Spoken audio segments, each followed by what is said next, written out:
Sáng nay, các cầu thủ U22 Việt Nam đã bất ngờ được ban huấn luyện yêu cầu một buổi tập nhẹ thay vì kế hoạch ban đầu là được nghỉ. Do bản thân huấn luyện viên Hữu Thắng lo ngại việc nghỉ nhiều, cộng thêm lịch di chuyển kéo dài sẽ ảnh hưởng đến thể trạng của các cầu thủ. Với yêu cầu từ ban huấn luyện, buổi tập sáng nay diễn ra với khối lượng vận động nhẹ trong thời gian ngắn.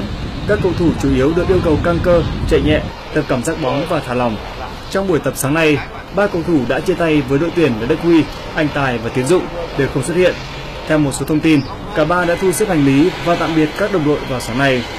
Theo kế hoạch, sau giờ cơm chiều vào 18 giờ, toàn đội sẽ di chuyển ra sân bay để làm thủ tục. Chuyến bay của đội tuyển U22 Việt Nam đi Hàn Quốc sẽ khởi hành vào lúc 23 giờ. Đội sẽ hạ cánh xuống sân bay Incheon vào lúc 3 giờ sáng giờ Hàn Quốc và tiếp tục di chuyển bằng xe đến trung tâm bóng đá Mokpo.